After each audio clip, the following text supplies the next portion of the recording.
Yesterday was one of the strangest coronavirus press briefings I've ever seen, which is really saying something, because you know who claimed there's almost no limit to his authority.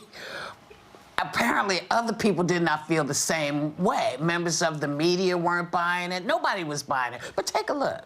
I'm going to put it very simply. The President of the United States has the authority to do what the President has the authority to do, which is very powerful. The President of the United States calls the shots. Now, with that being said, we're going to work with the states because it's very important. Has any governor agreed that you have the authority to decide when their state I haven't opens asked back up? anybody because But I no one don't. has You know why? agreed. Because I don't have to. Go ahead, please. But who told you the president has the total authority? Enough. The argument is that you bought yourself some time. You didn't use it to prepare hospitals. You didn't use it to ramp up testing. Right now, nearly 20 million You're so people disgraceful. are unemployed. Look. You know you're a fake. You know that. Your whole network, the way you cover it, is fake. You know, for people who spend a lot of time talking about states' rights and states' rights and states' rights, that, you know, this claim that he now has total authority over the country opening seems kind of crazy, because I don't remember reading that in any part of the Constitution. Am I wrong, Sonny, or did I miss that? Well, it's not in the Constitution, Whoopi. That's why, no, you didn't miss it. You know, it was fascinating to me because you're right.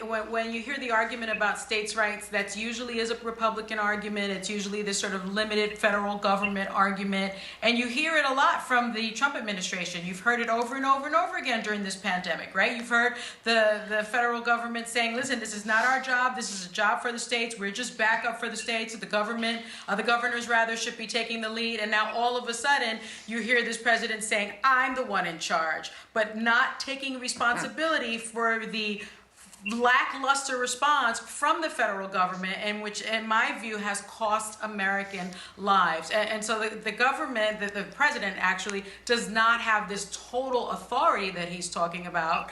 And I just don't know where it comes from. It perhaps comes from the fact that he's been able to, with the Republican-led Senate, do whatever he wants, right? He was allowed to be impeached, but not thrown out of government. And so I think he's operating with this notion that I am the king. I can do whatever I want. And we're all suffering for it. Well, no, but I don't think anybody's buying it. I mean, at this briefing, it featured a propaganda-style video produced by the White House. Now, Joy, I know you're a big fan of no dictators here. What did you make out of this spectacle? Well, first of all, let me give props to Caitlin Collins, because finally the press is questioning him and calling him out on his lies. And every criminal president is asked the following question: what did you know and when did you know it? So there's a big gap of what he already knew in February. He knew a pandemic was coming, and what he did was he played golf. So that is a true statement, and Caitlin Collins is nailing him on it, okay?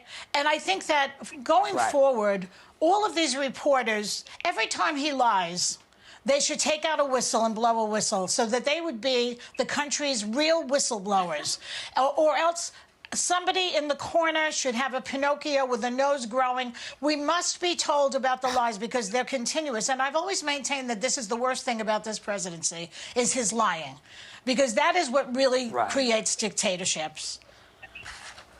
Well, Megan, what did you get out of all of this? I'm sure you were watching some, if not all of it, but what's your take on it? Yeah, I think there's two different things to break down here. The first is this acrimonious relationship between the press and the president has obviously reached a fever pitch yesterday. And I, for one, am sick of the kabuki theater where a journalist asks an incendiary question and then the president reacts in an incendiary way. I was particularly insulted in the questioning of Dr. Fauci, the press cannot talk to Dr. Fauci like he's Sean Spicer. He seems to be the only person holding this country together and giving people on both sides good faith on what's happening going forward. And he actually started the tone of the press conference. He was very angry with the implication that he was somehow not in control of what he was saying, not in control of what he was doing. I took it as an implication that he was sort of a puppet of the administration. This is a man with a long, storied career who has helped this country through such things as the AIDS epidemic and the Ebola virus epidemic that happened in this country. So he deserves a lot more respect than he got yesterday.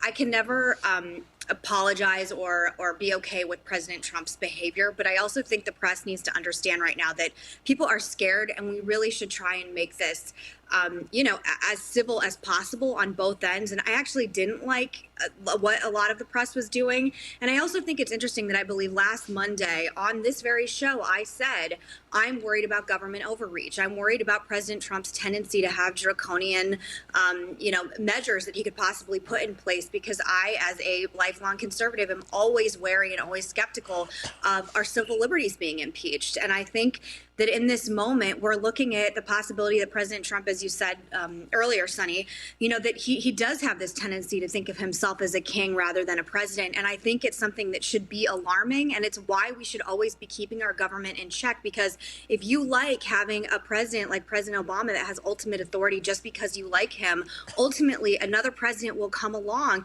that has that same kind of authority that you don't like, which is why it's so dangerous. And I just think it's interesting that the press seems to be a week behind on the conversations that a lot of people in conservative circles have been having for a while now.